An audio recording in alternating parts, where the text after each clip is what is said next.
Bom dia, sejam todos bem-vindos. Estamos iniciando mais uma transmissão ao vivo do Centro Espírita Divino Mestre. Estamos pelo nosso Facebook e pelo YouTube. Lembro a vocês que essa transmissão ela ocorre ao vivo, mas ela fica salva para poder ser assistida novamente, assistir depois. Então, quem vai assistir na reprise, na gravação, também seja bem-vindo. Tenham um ótimo dia, boa tarde, boa noite, dependendo do horário que vocês estiverem assistindo. Hoje nós estamos recebendo uma convidada que é nova também aqui no nosso Divino Online, mas que já é bastante conhecida na nossa região, no movimento espírita, a Marina Ferri, que vai falar sobre a família hoje. O tema é Quando a Família Sucumbe. Então, para que ela possa entrar, eu antes vou fazer a prece e assim nós podemos iniciar. Então, vamos fechando os nossos olhos, se assim vocês desejarem, não é obrigatório. Respirando profundamente, o nosso coração, os nossos pensamentos, se voltando a encontrar dentro de nós os motivos que nós temos para agradecer. Para muitos, dependendo de como se encontra nesse momento, pode ser difícil de encontrar motivos para ser grato, mas que olhemos para dentro de nós para encontrar tantos e tantos motivos que temos para ser. Pela vida que nós temos, pelo nosso corpo, pela nossa saúde, por nossa família, pelos que estão à nossa volta, pelos aprendizados do nosso dia a dia, pelo amparo que nós recebemos através dos nossos mentores, os mentores desse trabalho, dessa casa, pela internet que nos conecta nesse momento de aprendizado, pelos livramentos que nos ocorrem, que às vezes nós nem sequer ficamos sabendo, mas quantas e quantas vezes passamos por situações em que as coisas poderiam ter sido pior e fomos livradas delas. Agradecendo pelo nosso alimento, pelo nosso trabalho, pela oportunidade que nós temos de servir, de contribuir com a nossa sociedade. Vamos enchendo os nossos corações de gratidão. E juntos, vamos pedindo a Deus que nesse momento, através dos bons espíritos, vá promovendo uma limpeza em nosso ser, carregando, purificando, transformando todas as negatividades que nós acumulamos em bênçãos. Que os bons espíritos, os passistas, possam ir nesse momento, direcionando a cada um de nós, aqueles que nós desejamos que receba também, fluidos e vibrações de equilíbrio, de harmonia, nos ajudando para que nós possamos prosseguir caminhando, tendo os meios para ir dia após dia, passo após passo, conseguindo transpor as situações da nossa existência. Vamos pedindo que nessa manhã nós possamos ter um momento de aprendizado, que as palavras da nossa palestrante possam encontrar espaço dentro de nós para reverberarem, para nos auxiliarem nas nossas transformações, que ela seja inspirada na forma de falar, tudo aquilo que ela tem de conhecimento, de estudo, para nos auxiliar nesse momento. Que as nossas águas possam ser fluidificadas, colocada nelas o remédio, as vibrações que nós necessitamos e estamos prontos para receber. Que possamos ter um momento de aprendizado na paz e no amor de Deus. Que assim seja.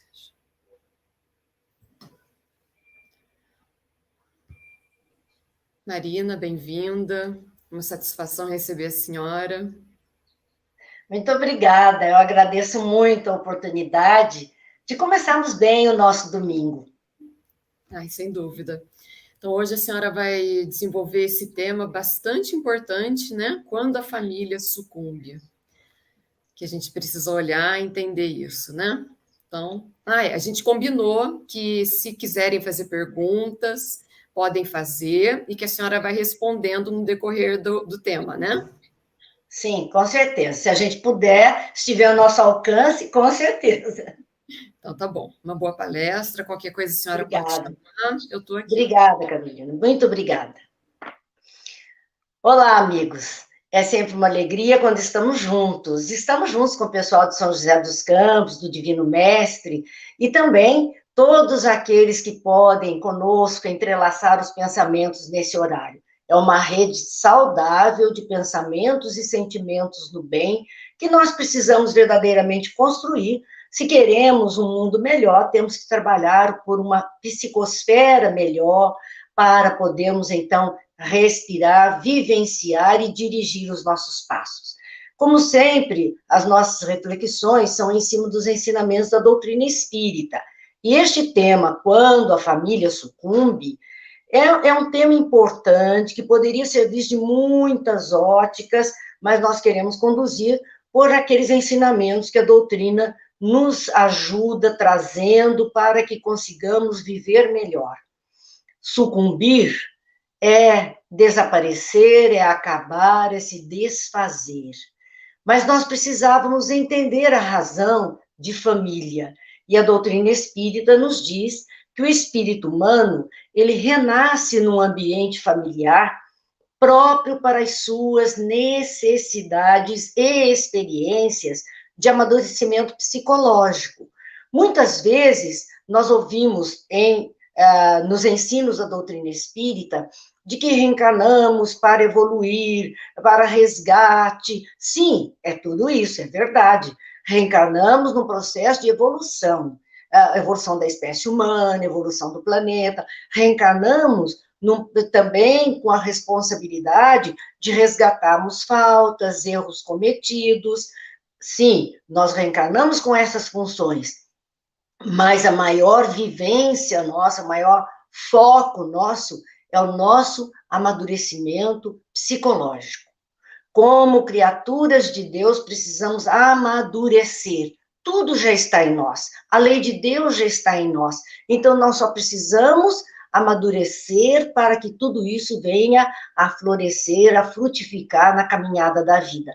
Então, estamos, sim, dentro de um grupo familiar, que é o ambiente necessário para nós, para que possamos desenvolver experiências de amadurecimento psicológico. E nós vamos ver famílias constituídas de duas formas, duas vertentes, dois laços entre aqueles elementos. Existem laços espirituais e existem laços corporais. Os laços espirituais, eles são duráveis e se fortalecem na purificação e se perpetuam no mundo dos espíritos, através de várias migrações da alma. Não se perdem laços espirituais que construímos, são para sempre, eles vão ficando, nós vamos fazendo uma rede cada vez maior de elementos participando do mesmo núcleo familiar. Então, a família tende a se ampliar cada vez mais.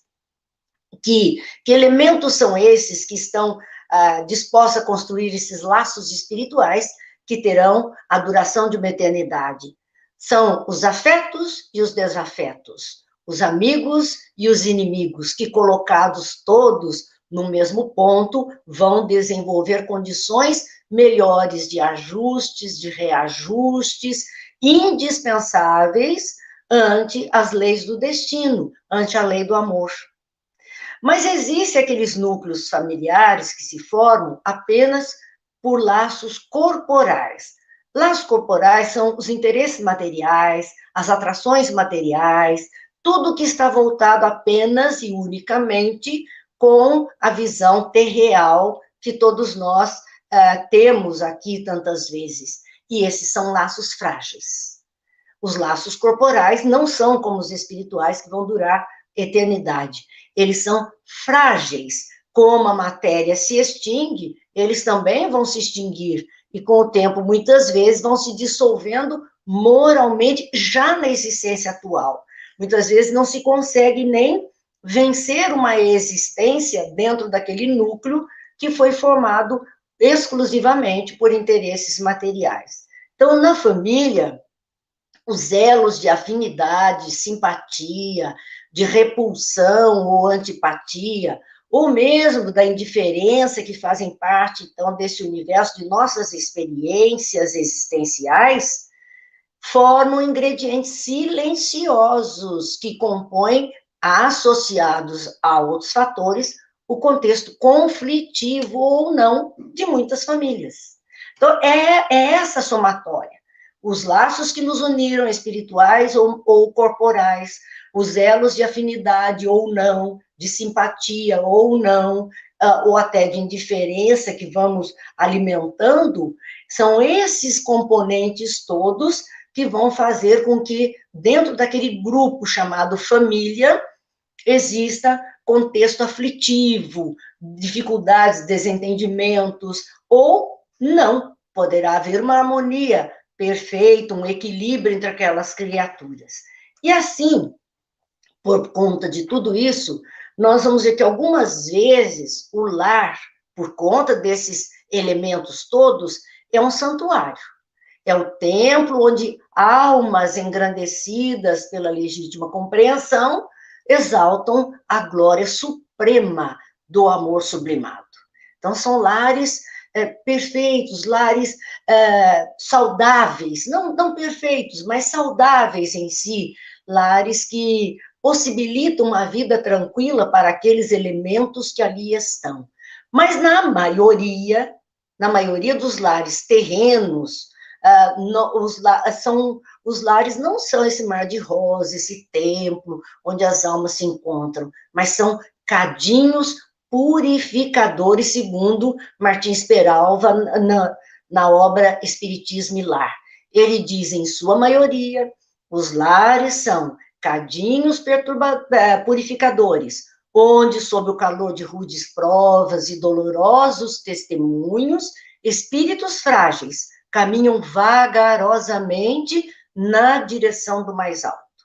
O cadinho é aquele instrumento que parece um pirequezinho, né, um receptáculo usado em laboratórios de química, onde se depositam ali substâncias que vão ser amalgamadas, trituradas, agitadas. Esse é o cadinho. Então, ele compara o lar, que a maioria das vezes os lares são esses cadinhos, um local onde se reúnem vários elementos e há o choque, há o embate, e ali, mesmo diante dessas dificuldades, porque há de resultar uma substância nova, são provas difíceis, são testemunhos difíceis, mas é possível, então, amadurecer mais vagarosamente algumas almas que estão a caminho.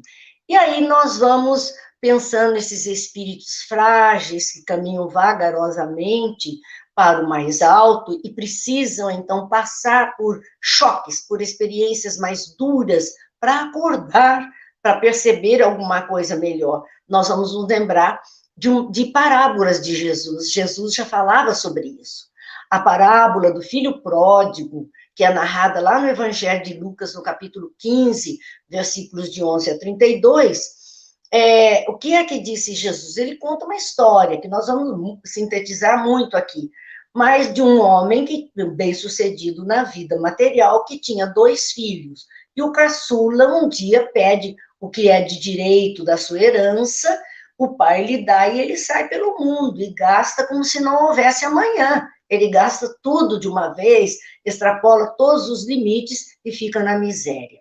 Nessa miséria vem a fome, a dificuldade, e ele começa a trabalhar, e a decadência dele é muito grande, até o ponto que ele vai trabalhar como zelador, cuidador de uma pocilga, uma criação de porcos. Por conta disso, e o porco, considerando que para o judeu era animal imundo, então seria o último ponto, fundo do poço para esse rapaz, ele está com tanta fome que ele se alimenta daquilo que ele serve aos porcos, as bolotas que os porcos se alimentam, ele também vai se alimentar. Um dia, porém, diante dessa dor, dessa pressão, dessa dificuldade do fundo do poço, ele diz assim, mas na casa do meu pai, até os empregados comiam melhor do que eu estou comendo. O que é que eu estou fazendo aqui? E é onde ele resolve voltar para a casa do pai, não para pedir mais àquele pai que fora bom e generoso a condição de filho, mas para ser um serviçal que pudesse encontrar ali pelo menos uma vida digna. Mas a sua surpresa é maior, porque o pai o recebe com amor, carinho e todas as deferências que ele poderia receber. Então, ele vai para a casa do pai, após uma experiência difícil, com o resultado das suas atitudes, que gerou desilusão, tristeza e degradação pessoal. Mas não acaba aí essa história, porque Jesus coloca o outro irmão mais velho, que esteve ao lado do pai o tempo todo, e ali ele vem condenando. Quando ele percebe que o pai está recebendo aquele que era a chamada ovelha desgarrada, ele condena. Ele se acha injustiçado, porque afinal ele trabalhou todo o tempo, ele esteve ali ajudando todo o tempo, e o pai não fez uma festa desse tamanho para ele. E o pai diz, mas você me teve todos os dias.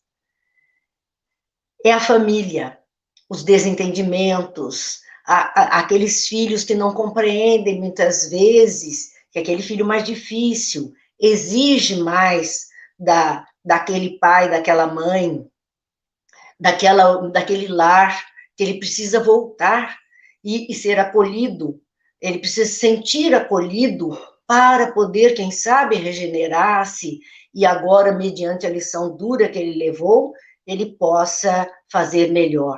Mas ocasionou mal-estar entre os irmãos, o ciúme, a inveja, tudo isso brota, e porque somos individualidades, e é difícil, entre irmãos, muitas vezes, entenderem isso.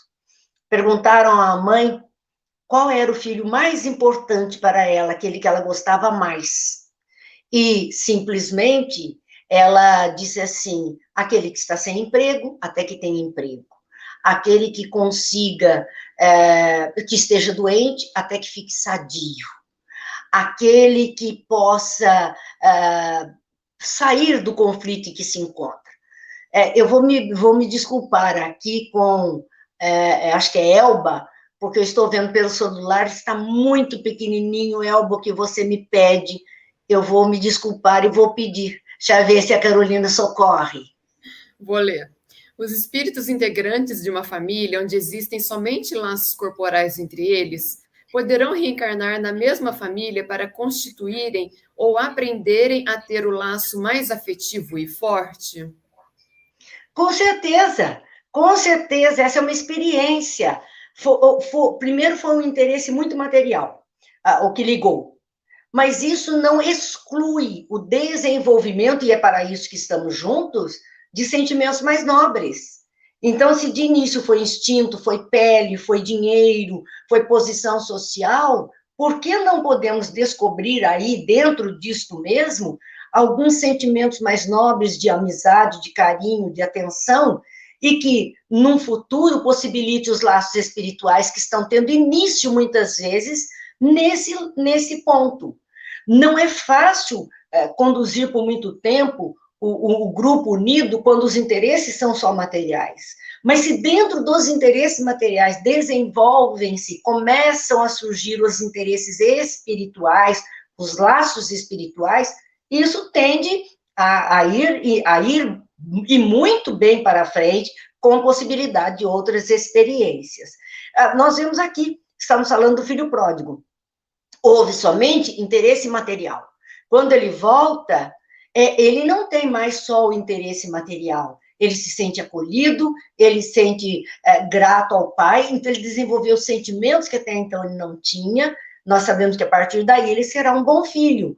Aquele pai pôde demonstrar todo o carinho, e aquele irmão que de início revelou-se ciumento e até egoísta, vai aprender a valorizar e a entender, compreender e se aproximar desse irmão. Então, nós vemos dentro da própria lição de Jesus.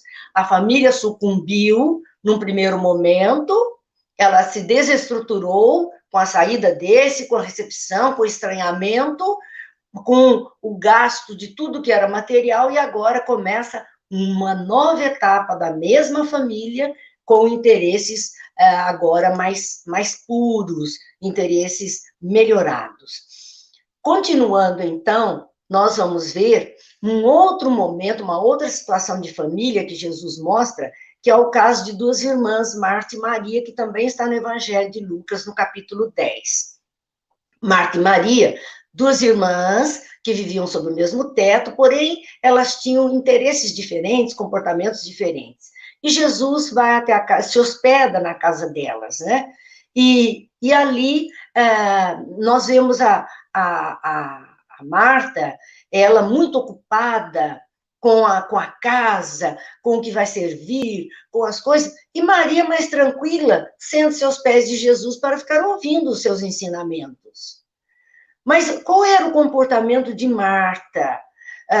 Marta simplesmente realizava um serviço e já estava pensando em outro, e muito ocupada em dar conta de tudo. E isto, ela foi ficando desanimada, ela foi ficando inquieta, ela foi ficando irritada, porque a Maria estava na folga, conversando com Jesus. Então, ela começa a murmurar.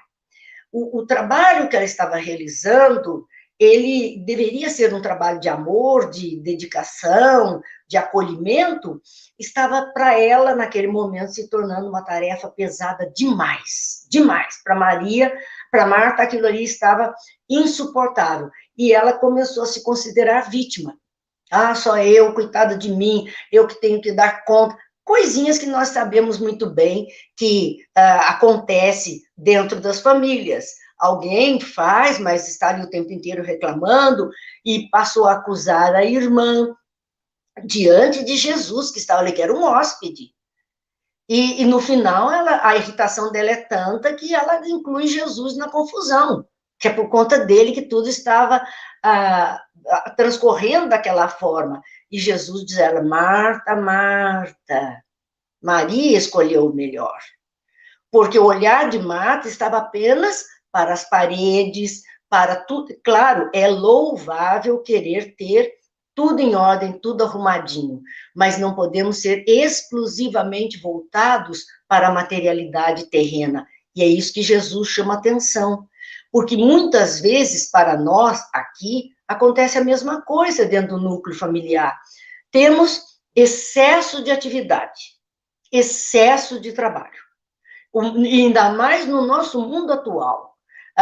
As pessoas não se aquietam mais. É atividade o tempo inteiro. E atividade é bom, claro, e precisamos disso. Mas o excesso, tudo que é excesso para nós, compromete. Então, este excesso de atividade e de trabalho, dos elementos que compõem o núcleo familiar, desenvolve nas criaturas algumas coisinhas que precisaríamos olhar. Primeiro, rivalidade e vanglória. Então, essa rivalidade de viver no mundo de aparências. E hoje, mais do que nunca. Agora há pouco, ainda pela manhã, eu moro próximo a um posto de gasolina, tinha um grupo de ciclistas, e muito alegres ali, se preparando para fazer uma manhã de domingo acontecer. E eu ouvi, porque em frente à minha casa, um rapaz falou assim: tira foto e manda para o fulano. Mas era um tirar foto, não era naquele sentido de tira uma foto e manda, veja que coisa bonita. Não, era no sentido de fazer inveja para o outro. Então, é o sentido da rivalidade, é o sentido da vanglória, que nós estamos vendo o tempo inteiro as pessoas disputando cada vez mais esse espaço. Isso é um excesso de atividade, que não nos permite termos momentos de silêncio na alma, silêncio em nós mesmos. Consequentemente, também, nós temos, por conta desses excessos todos, desenvolvimentos de esquizofrenia existencial, de quem esquece que está a serviço das pessoas, de quem apenas se limita a realizar trâmites burocráticos, dos que somente dependem de suas próprias paixões, dos próprios caprichos e manias, e constroem ao seu redor muros e costumes. Hoje costumamos falar em bolhas. As pessoas vivem dentro de uma bolha, aquele grupo vive dentro de uma bolha. O que é que nós estamos dizendo com isso? São os antigos guetos, são as mentes engessadas num único ponto, porque não dá acesso a mais nada. E ainda temos um outro fator que vai complicar dentro do lar, que é a questão de fofocas e de intrigas. Então, é um tipo de terrorismo, pelos danos que provoca. Porque hoje usamos a expressão fake news para falar de fofocas e de intrigas, e nós sabemos tantos prejuízos que há até criminalização da situação, porque as pessoas estão extrapolando neste mundo. Isso tudo gera conflito, gera dificuldade. Então, se olharmos um painel na vida, qual a causa dos conflitos entre os seres humanos, e o núcleo familiar é a primeira sociedade que nós habitamos, dizia ali, a natureza humana, primeiro ponto, egoísta, ciumenta, invejosa, crítica, já é o que cada um de nós está trazendo. Isso já muitas vezes é causa de conflito no grupo familiar. Diferenças individuais, né? Sexo, idade, formação, expectativas. Claro, tem os mais velhos, os mais jovens, cabeças pensantes com outros elementos, tudo isso dificulta um pouquinho mais. As circunstâncias em que os fatos ocorrem, circunstâncias como a chegada dos filhos, a doença e o luto na família, tudo mexe com aquele grupo. As mudanças, mudança de cidade, mudança de casa, mudança de padrão de vida, desemprego, crise financeira, pandemia, como nós estamos vendo, tudo isto afeta o relacionamento dos elementos que estão vivendo debaixo daquele mesmo teto. Influências externas, ou outros familiares ou amigos, trabalho, religião, trazemos para dentro de casa, geram muitas vezes conflitos. Comunicações deficientes, fala muito, ouve pouco, às vezes acontece isso. Falamos demais e não damos ouvido àquele que está falando conosco. A falta de diálogo, é cada um mergulhado no seu aparelhinho celular e não se conversa. Então, existe uma falta de diálogo, uma falta de transparência naquilo que pensamos, e chavões, determinadas coisas que colocamos, os mais velhos, então, como eu, podem dizer, no meu tempo era assim, então, e o meu tempo já foi esse tempo. Então, nós precisamos tomar cuidado, porque essas coisas vão afetando e causando muitos conflitos dentro do grupo familiar. E as questões não resolvidas, que é aquela bola de neve que vai crescendo, crescendo, e não conseguimos digerir, e vai ficando difícil conviver. Então, o que é preciso para não ruirmos, não sucumbirmos diante de tantos exercícios e provas de maturidade? É preciso, primeiro, expressar sentimento, reconhecer o erro, dar e pedir perdão, amar incondicionalmente. Precisamos de tudo isso. Este século XXI, este momento de transição que nós estamos vivendo, está com uma característica muito clara diante dos nossos olhos, e que é difícil, porque isso é o lugar comum na vida social, é difícil o núcleo familiar escapar disso também. Predominância das coisas descartáveis.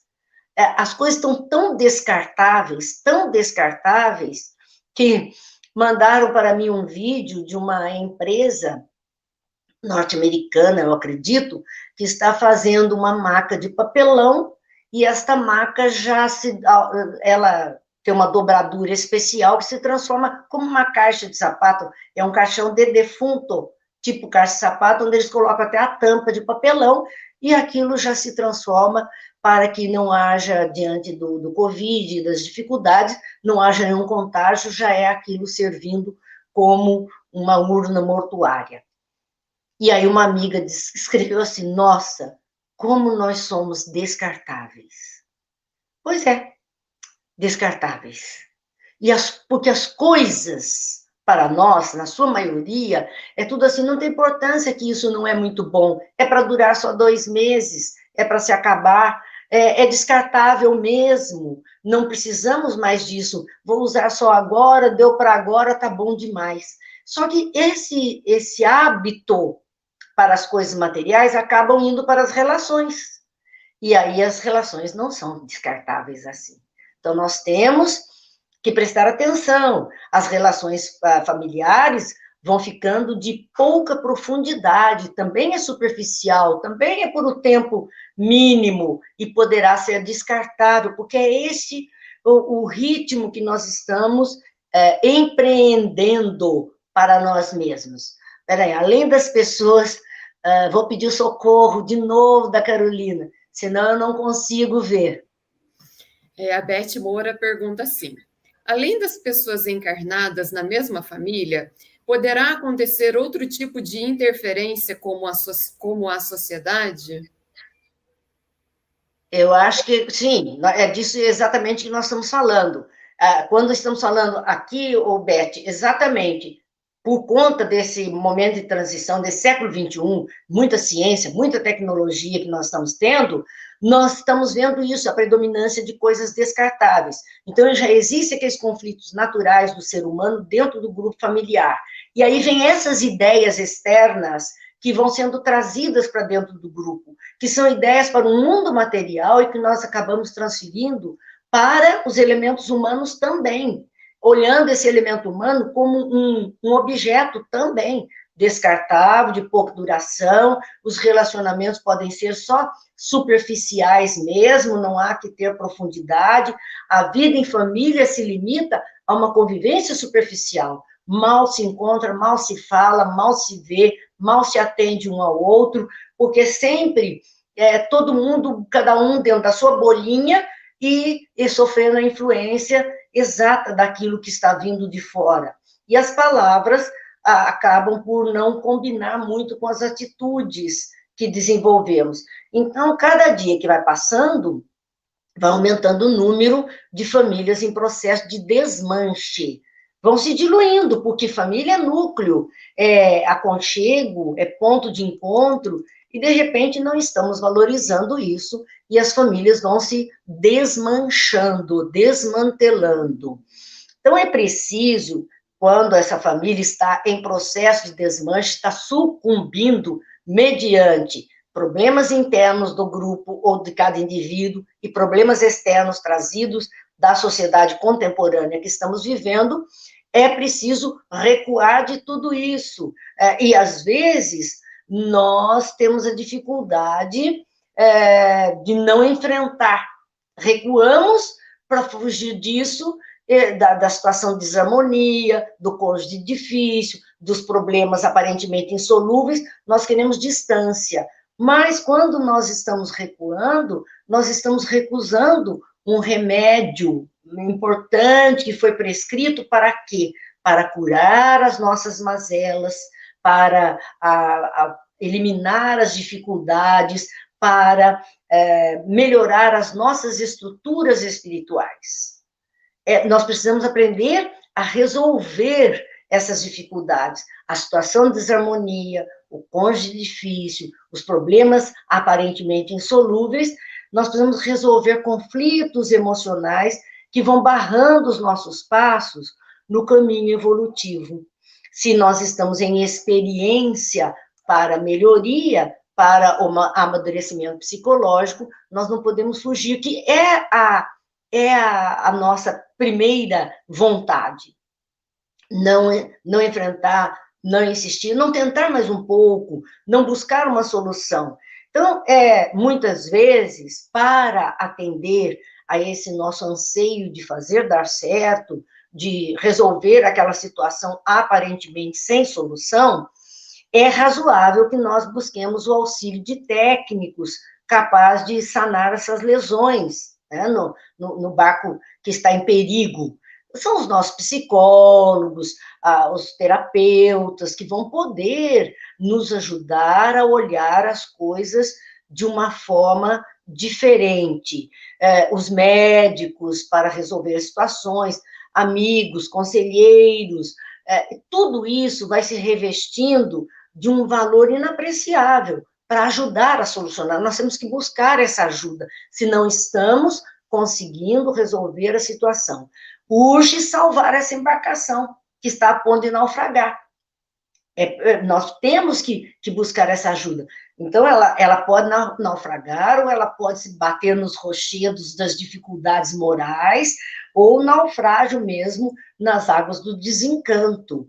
Então, a nossa tentativa, sabendo como sabemos que reencarnamos com um grupo para melhor, para nos ajudarmos mutuamente, para nos desenvolvermos, para nos ajustarmos, toda essa finalidade reencarnatória, ela nos ajuda a buscarmos esse socorro para tentar solucionar.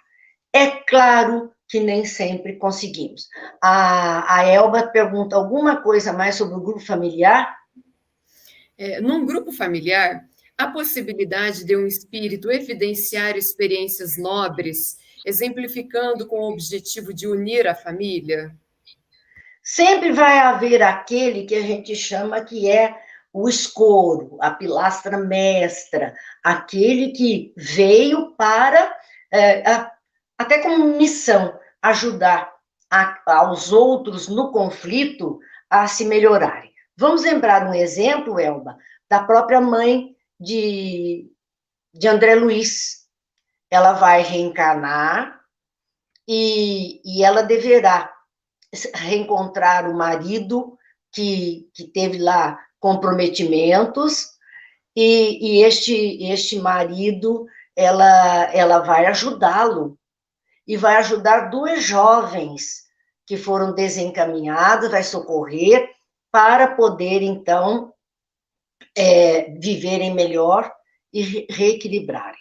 Então, nós vemos, assim, sempre um elemento mais maduro e com uma visão maior, esse elemento vai acabar por ajudar os elementos mais frágeis, aqueles que estão ali balançando, e ele vem com a tarefa, assim, de... Deus é generoso demais, ele não permitiria que um núcleo familiar viessem só espíritos antagônicos, comprometidos entre si, sem nenhum elo mais forte para poder sustentar esse grupo de uma maneira mais saudável, com uma visão mais ampliada.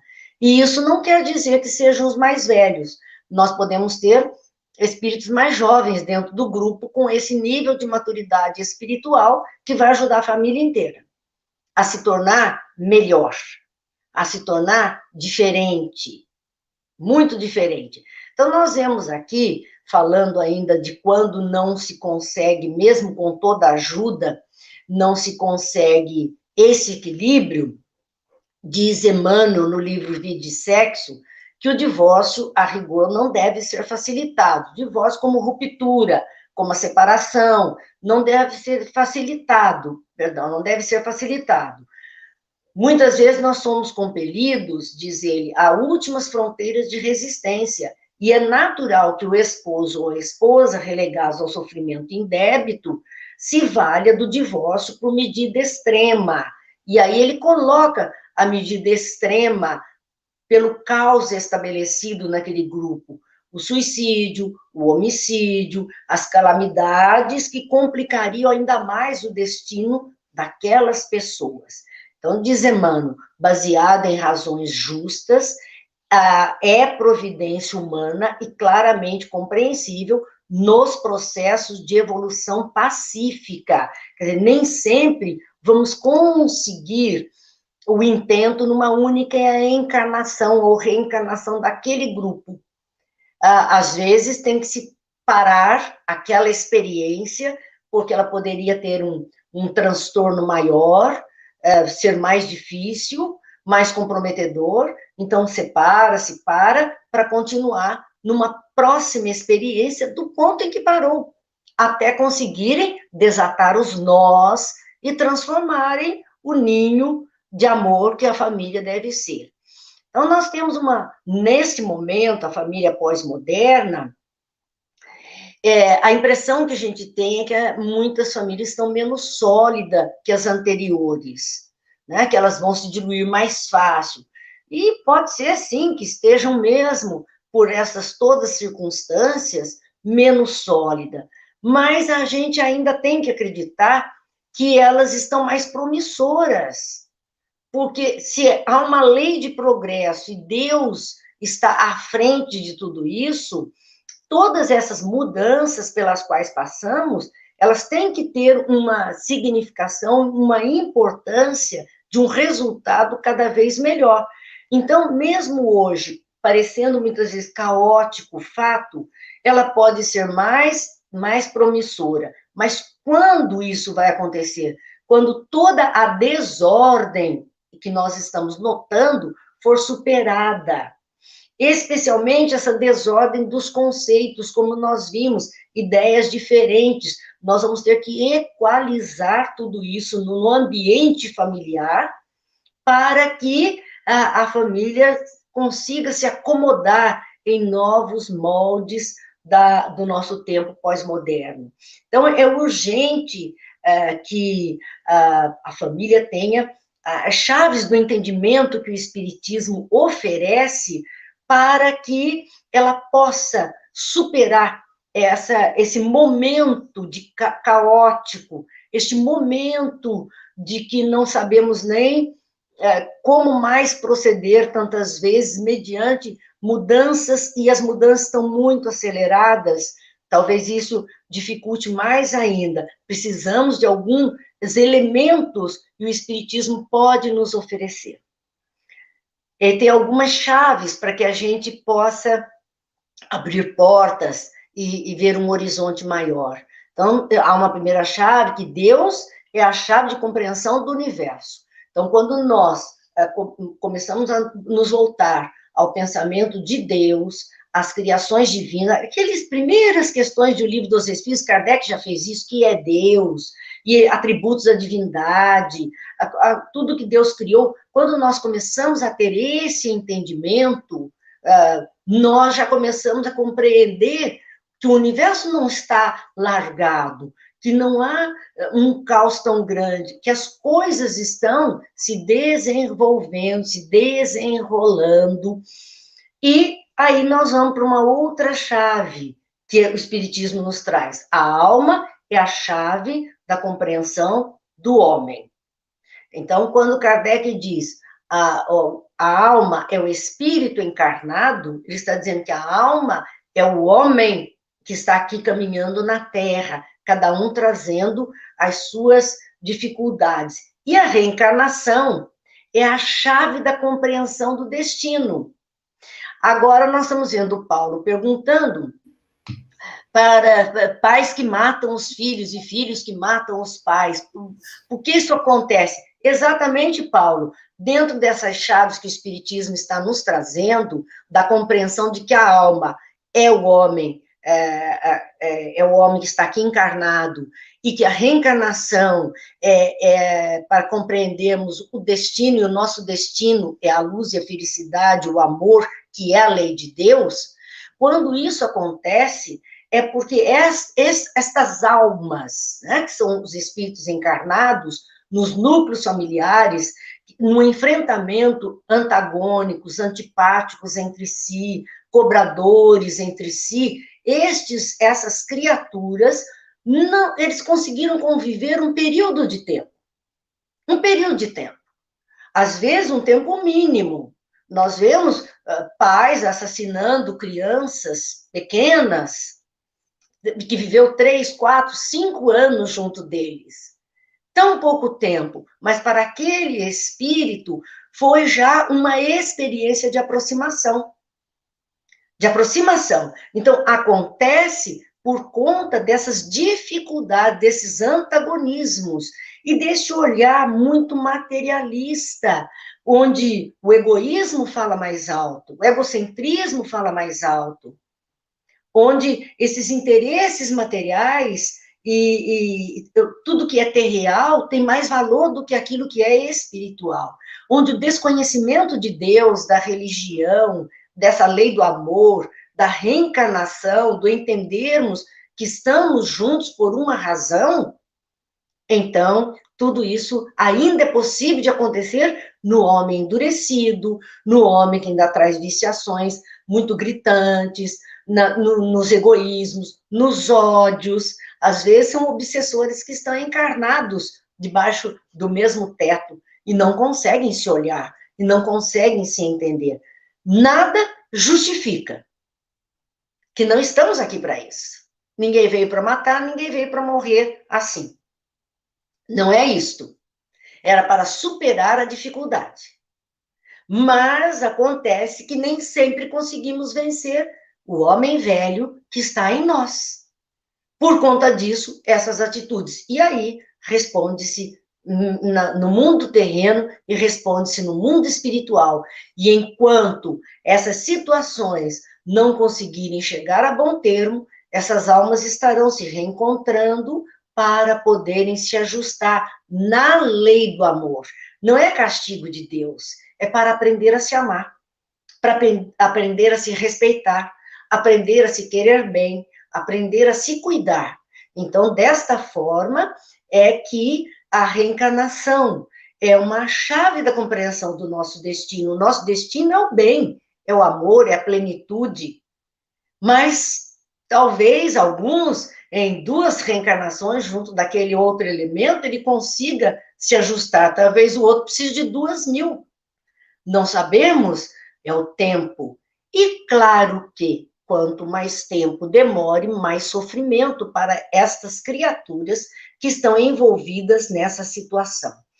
Bem, seguindo adiante, então, nas nossas reflexões, nós precisaríamos pensar em algo antes que a família sucumba, antes que aconteça o pior no núcleo familiar. Então, quais são os recados que nós temos do mundo, da literatura espírita, do mundo espiritual, para nos ajudar? Joana de Ângeles, na obra Após a Tempestade, diz assim: sede indulgente. Primeiro nós vamos usar um trechinho do Evangelho segundo o Espiritismo, depois Joana que completa. Então, diz lá o Evangelho, no capítulo 10, o seguinte: sede indulgentes, meus amigos, porquanto a indulgência atrai, acalma, ergue, ao passo que o rigor desanima, afasta e irrita. Indulgência. Quando perguntaram, Kardec perguntou ao mundo espiritual, o que é a caridade para Jesus? E os espíritos disseram: benevolência para com todos, indulgência para com as faltas alheias e perdão das ofensas. Então, são virtudes nobres que nós precisamos desenvolver. Essas virtudes vão atrair o outro, vão acalmar o ambiente, vão erguer o passo. Quando não desenvolvemos, quando partimos para um lado mais difícil, desanimamos, irritamos, afastamos as criaturas. E aí, o recado do Evangelho é: identifiquemos no lar a escola viva da alma. É uma escola. Cada dia tem uma lição. Tem, às vezes, tarefinha que nós fizemos mal feito e vamos ter que fazer de novo, para uma próxima lição. E aí vem Joana, nessa obra Após a Tempestade, na psicografia de Divaldo Pereira Franco, dizendo: conversa, esclarece, orienta, assiste procurando os recursos competentes, a fim de conseguires a reeducação e a felicidade daqueles que a lei divina te confiou para a tua ventura e ventura deles. Isso é interessante porque é um trabalho a ser feito, especialmente com aqueles que chegam lá na categoria de filhos ou agregados, que chegam ainda na fase da infância. São espíritos que estão, vamos dizer, moldáveis. Os mais velhos já estão mais enrijecidos, mas esses estão moldáveis. Então, a nossa obrigação dentro do núcleo familiar é esse: conversa, esclarece, orienta aquela criança, assiste com recursos. Nós nos ocupamos tanto de recursos tecnológicos para as nossas crianças, até as aulas virtuais, então, aparelhinhos, telefone, computador, tablet, etc., e a criança vai mergulhando, nós favorecemos esses recursos materiais. Só que é um mundo perigoso, onde nem sempre ela sabe o caminho, o melhor caminho a seguir, ou utilizar isso tudo de uma forma fantástica. Observando umas crianças na praia, brincando, com baldinhos de areia, castelinho, jogando terra um no outro e correndo da onda, davam as mãos, crianças pequenas, era só riso. Eu ainda comentei com o meu marido dizendo que maravilha, as crianças não precisam de celular o tempo inteiro. Essas crianças estão aqui há tanto tempo brincando, se sujando de terra, brincando, esquecidos desse mecanismo todo da modernidade. Elas estavam ali sob o olhar de seus pais, que também estavam atentos a elas, desvinculados um pouquinho das coisas materiais do dia a dia. E ali, num mundo todo de fantasia, todo de alegria. Então nós precisamos dessa vivência. Nos tornamos muito automatizados e precisamos desta vivência para reeducação e felicidade daqueles que Deus nos confiou. Reeducação. Porque muitas vezes a educação vem vindo, mas esquece-se. É preciso lembrar, por isso que diz, por que o Espiritismo veio se é para repetir no Evangelho as mesmas coisas que Jesus disse? Porque os homens esquecem e precisam ser lembrados a todo tempo. Agora, Mariana, eu preciso do socorro da Carolina, senão não dá. A Mariana fala assim: bom dia, Marina e Carol. Quando tentamos ao máximo nos organizar no grupo familiar e ainda assim vemos que parece não ter uma solução, vamos ter que reencarnar novamente juntos? Eu vivo situações muito caóticas e juro que tento. Estou sempre dando o primeiro passo, mas às vezes o retorno é sempre tão vazio que acabo recuando. Às vezes sinto culpa por ficar longe. Porém, para mim se faz necessário. Olha, eu te entendo perfeitamente, Mariana. Mariana, é isso. Tente. Já tentou? Ótimo. Tem sua consciência de que você conseguiu o máximo das suas tentativas? Então fique em paz. Mas entenda, a história não está resolvida. Então ela vai se repetir em próximas encarnações. Deus é misericordioso. Ele vai te possibilitar o descanso. Por agora, vamos a uma trégua. Você já avançou 2 passos, mas você ainda tem 1000 passos. Você avançou 2, descansa.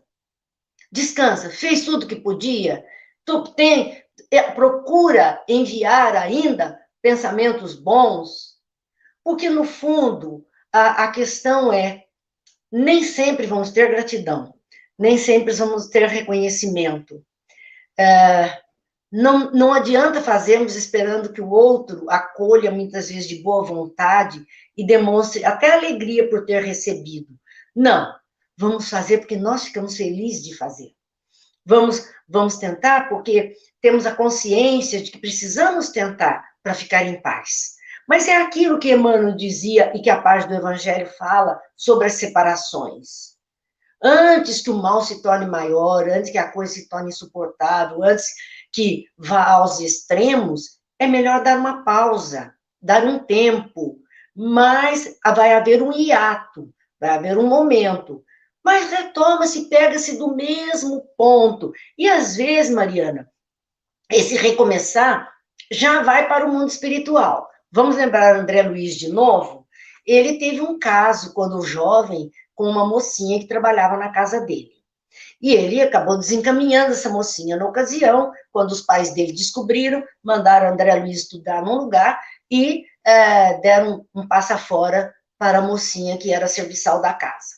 Mas era cria da casa, como se dizia antigamente, aquele tipo de serviçal que morava na casa, que era cuidada, né? Vinha para casa como uma pessoa da família.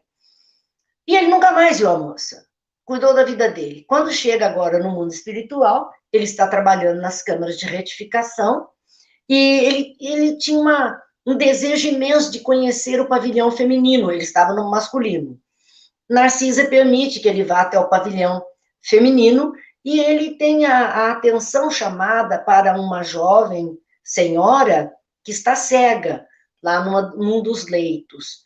E ele começa, então, a sentir uma atração por aquela mulher, algo chama, e ele vai entabular uma conversa com ela. Qual não é a surpresa de André Luiz, quando ela começa a narrar a sua vida, e ele descobre que ela é a Elisa do passado, que ele não cuidou. E que por conta desse não cuidado dele, nem da família dele, ela teve uma vida degradante, ela adquiriu a sífilis nas ruas, ela acabou morrendo em consequência disso. André Luiz fica chocado. Aí ele percebe, então ele quer agora já recomeçar com ela para reparar o mal que ele fez por omissão com ela, por desistir, por omissão. Então ele vai e diz a ela, olha, ela conta toda a história, ele não se revela, ele não diz que é ele, mas ele diz, você não está sozinha, daqui para frente eu vou cuidar de você como se fosse a minha irmã. E ele passa a ter esse cuidado com ela. Então, já começa a resgatar lá para esses momentos mais difíceis, para que se possa, então, fazer diferente. Mas antes, então, que essa família desabe, conversa, esclarece, oriente, assiste, procura os recursos competentes e entenda que a lei divina nos confiou, sim, essas pessoas para o melhor. Carolina já está com pergunta aí. A Alessandra, ela fala assim, bom dia, tenho um filho de 5 anos que sempre me desafia de um modo muito triste. Às vezes acho que não é ele. Palavras duras, quero que você morra, queria ser filho de outra mãe, você me faz mal, não sei mais o que fazer. Alessandra, essas coisas acontecem, né? Acabamos de dizer, somos almas que estamos aqui reencarnadas. Ele só é criança no tempo de vida física, vida orgânica, mas é um espírito com uma história, com você há muito tempo. E por conta disso, nem sempre o esquecimento do passado se faz de forma total. Às vezes, as aflições, as angústias, as marcas são muito profundas. E, especialmente nessa fase que ele está de idade, e um pouquinho antes, até os 7 anos, a memória do espírito ainda está muito acesa, é uma brasa que não se apagou. Por conta disso, ele pode ter, sim, esses comportamentos, e você diz, até parece que não é ele. É ele na sua originalidade, muitas vezes ainda insuflado por outras mentes, mas, em princípio, é ele que traz em si isso, que tende a passar. Tenha um pouco de paciência, coloca aí na evangelização infantil, trabalha mais a prece com ele. Kardec ensina a fazermos uma evocação de vivo no livro dos médiuns, que é conversar exatamente com uma criança que está aí dormindo, está encarnada, está dormindo, chama pelo nome dele e lá num outro ambiente, deixa ele dormindo quietinho no lugar dele, chama em outro ambiente, conversa com ele mentalmente, ali, como se ele estivesse diante dos seus olhos. Fale de amor.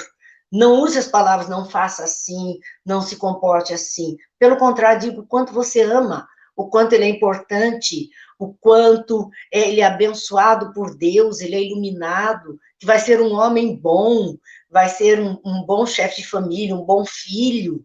Então, diga as coisas boas, faça uma prece, faça isso algumas noites com ele.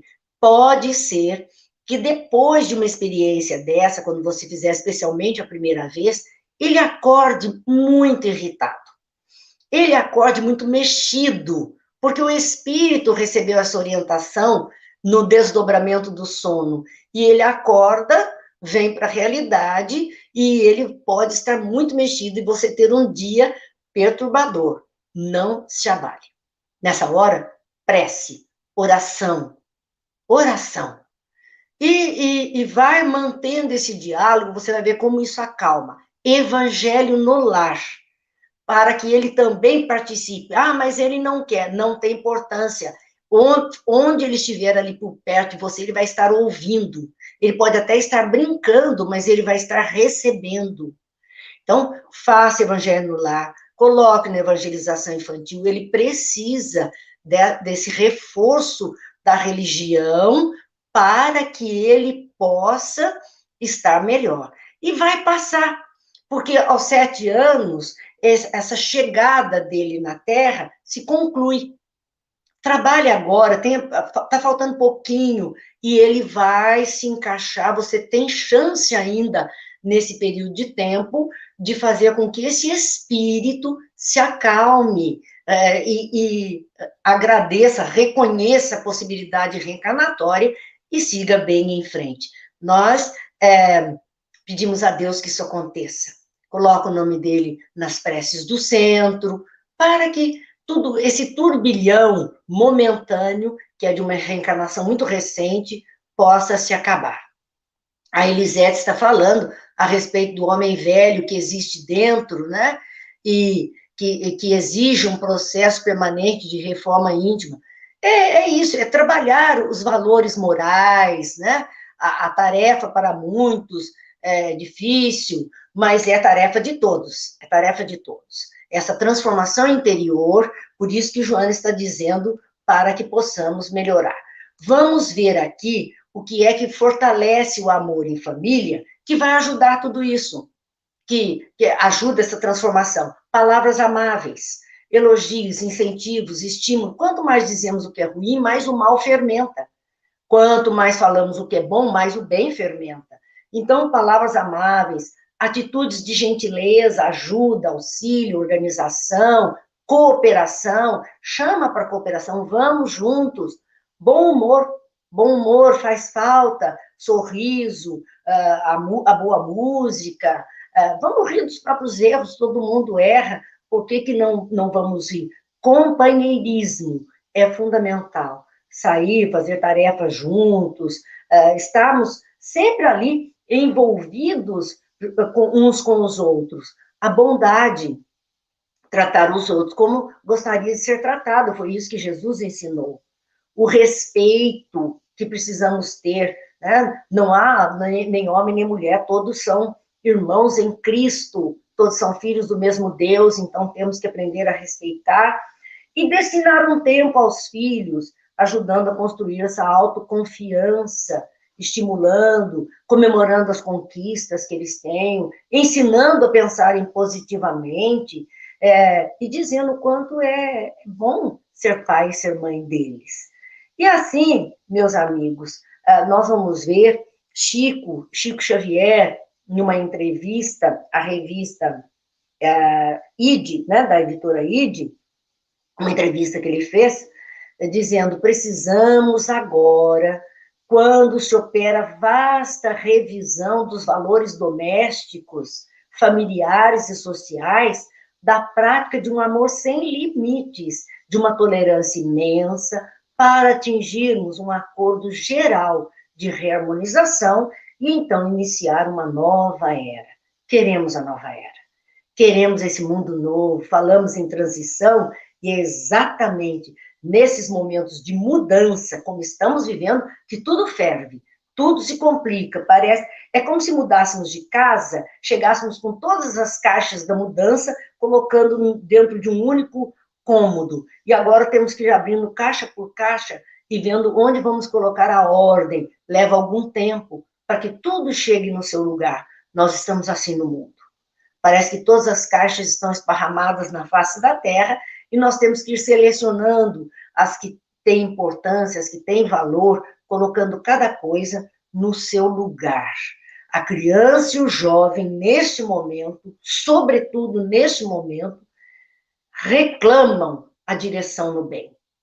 Reclamam, eles precisam de alguém que mostre o caminho do bem. Precisam de todas as formas de aproveitarmos todos os instantes para o benefício.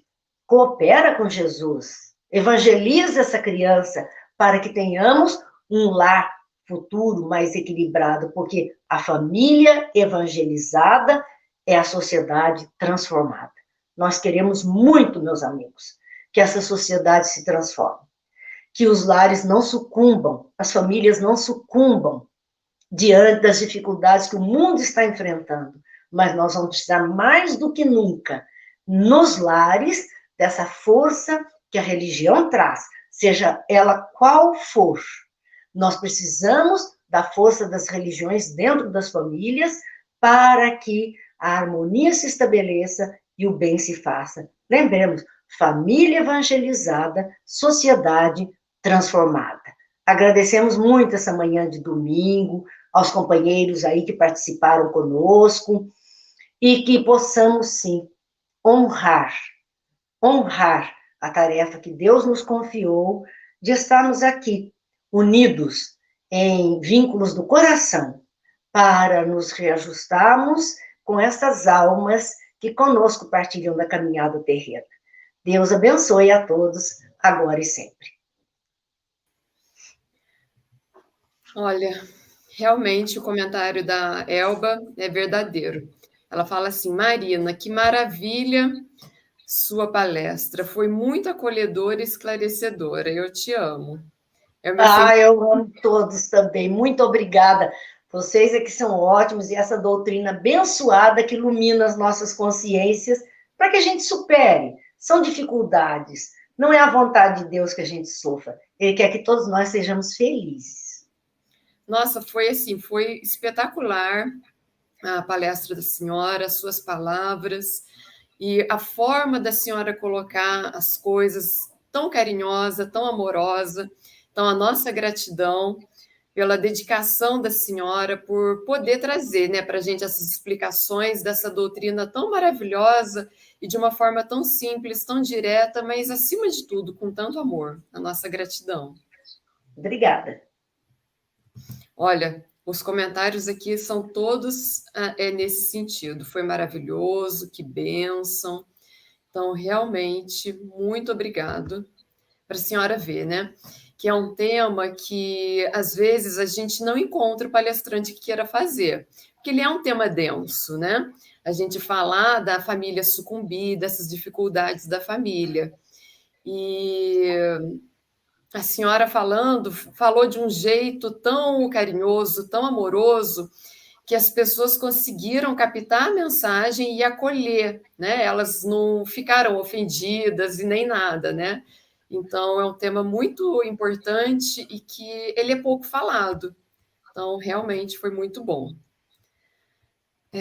Bom, pessoal, eu não estou com a arte das palestras da semana que vem, então eu vou somente falar, tá bom? Deixar para vocês já o convite dos temas da próxima semana. Na terça-feira, a Solange Monteiro ela vai falar sobre o Divino Libertador. E aí, na quarta, nós já iniciamos setembro. O tema é o desgosto da vida, sobre o suicídio. Quem vai fazer esse tema sou eu. A gente até já colocou uma arte, está no Instagram, está no Facebook, para que, se vocês tiverem perguntas sobre essa questão, vocês já colocarem lá para a gente trazer na quarta-feira e depois também no dia 26 de setembro. Vão ser duas convidadas, a Clara Lila e a Elza, que está na Inglaterra, que vão fazer o tema sobre o suicídio na infância e na adolescência. Então, vocês podem deixar as perguntas lá. E no domingo, o Eduardo Borges vai fazer o tema Salvemo-nos, que também é um tema muito interessante, né? Porque a gente quer ser salvo e não se salvar, né? Então, são esses os temas da próxima semana. Agradeço a vocês que nos acompanharam. Olha, as perguntas hoje foram fundamentais, porque puxaram, né, os temas, trouxeram a clareza, a objetividade a esse tema tão difícil, né, mas tão importante. Então, obrigado, é muito importante vocês fazerem as perguntas também. Para a gente poder encerrar, a senhora faz a prece? Vamos lá, vamos agradecer a Deus. Então, que possamos, nesse instante, especialmente falando de família, possamos mentalizar a nossa família e mentalizar a grande família humanidade. Todos carecem de ajuda. Pai de bondade, estende tuas mãos generosas sobre nós, os teus filhos, Pai. Muitos caminhando por veredas difíceis, outros por caminhos mais tranquilos. Mas sabemos, Pai, que todos estamos como aquele filho pródigo, fazendo as experiências necessárias, muitas vezes falhando. Mas um dia, Pai, com certeza, estaremos retomando o caminho certo, ao encontro dos teus braços amoráveis. Que Jesus, o Mestre amado, nosso modelo e guia, possa verdadeiramente guiar os nossos passos, iluminar as nossas consciências, abrandar os nossos corações, abençoando os nossos lares e os lares de todas as criaturas deste planeta, abençoando aqueles que neste instante não têm um lar para voltar, não têm uma família para se reunir. Fortalece, Senhor, o coração dessas criaturas, para que consigam superar as dificuldades e caminhar com a esperança, com a certeza de uma vida melhor. Abençoa-nos, Pai. Abençoa-nos, Mestre, e que a Mãe Santíssima vele por todos nós, hoje e sempre. Que assim seja. Que assim seja. Pessoal, vocês estão escrevendo aí que a palestra de dia fica salva. No começo, eu falei isso, né? Que todas as nossas palestras ficam salvas, tanto no Facebook quanto no YouTube, tá bom? Então, vocês podem ficar tranquilos, que dá para assistir novamente nos dois canais, tá bom? Muito obrigada a todos, um excelente domingo. Até a próxima.